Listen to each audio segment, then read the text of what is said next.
For years, Brooke Lynn Quartermain carried a silent ache in her soul, a grief that never faded, a question that was never answered. The child she once gave up, the decision that haunted her every day, remained a phantom pain in her heart. In the quiet moments between composing music and navigating the turbulent waters of her family's ambitions, she would sometimes wonder what could have been.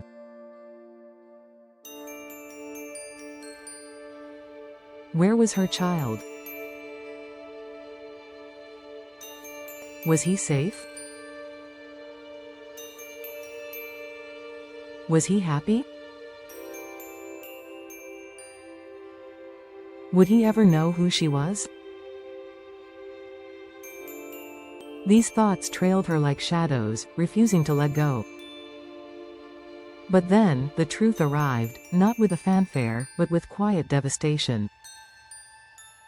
Brooke had always suspected there were secrets buried beneath the surface of her family's well-kept facade. And now, those suspicions were confirmed.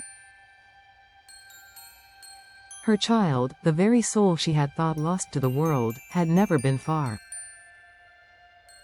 In fact, he had been beside her all along. The realization didn't come as a revelation from a DNA test or an anonymous letter. It came from a conversation she wasn't supposed to overhear, a slip of the tongue from someone who had held the secret for too long. And with that, everything unraveled and then reformed into a new, breathtaking truth: Gio was her son.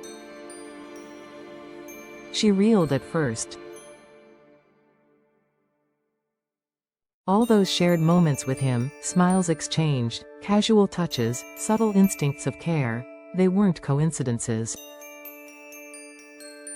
There had always been something between them, something unexplainable, a magnetic connection she couldn't define. Now she knew why. It was maternal. It was blood. It was love in its rawest form. But what stunned her even more was realizing that she hadn't been kept apart from him maliciously. Her mother and her grandmother had orchestrated a secret miracle, to place Gio close, to protect both him and Brooke, to let them live parallel lives with the hope that one day, they would merge.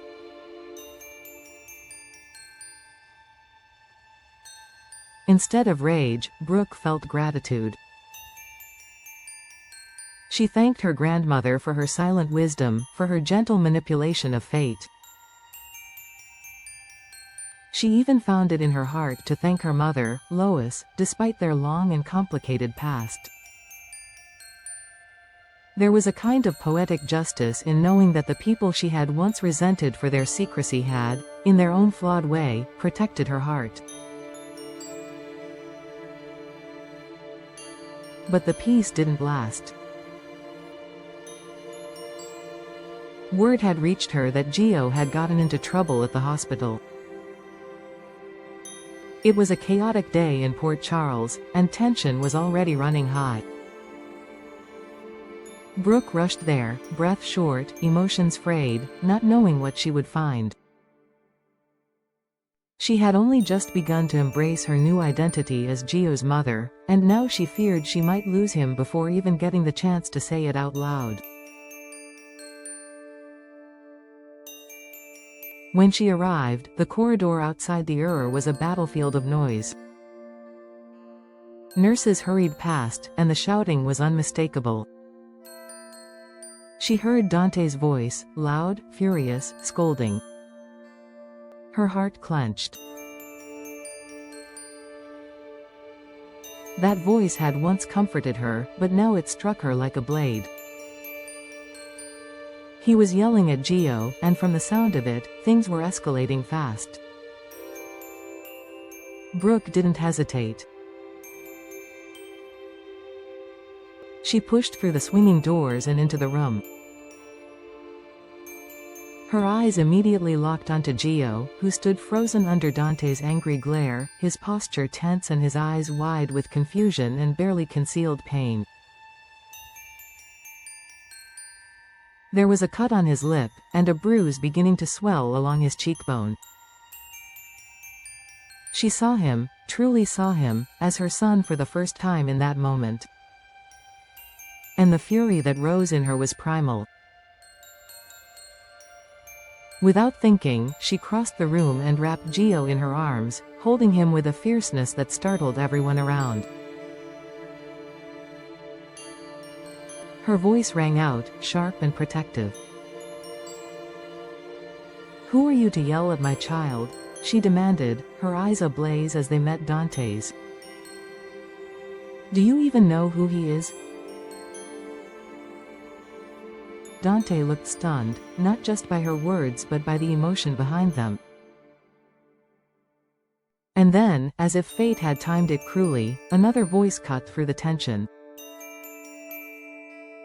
Rocco, pale, shaken, and weak from earlier injuries, stood in the doorway, clutching at the frame for support. "Who is he?" he repeated, echoing Brooke's question before collapsing in a faint. The room exploded into chaos.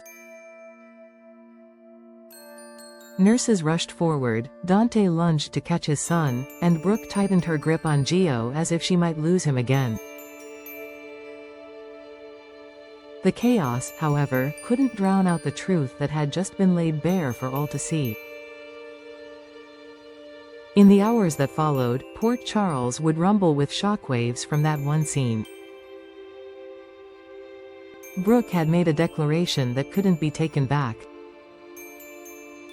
There was no more hiding. No more secrets. Her child had a name, a face, a past, and now, finally, a future with his mother. The aftermath was complicated. Dante, torn between his role as a lawman and his loyalty to Brooke, struggled to make sense of her declaration. He hadn't known the full story. He hadn't realized who Gio truly was. His anger had stemmed from fear and frustration, not cruelty, but that didn't excuse the way he had treated a young man now revealed to be more than just a troubled kid. He was family.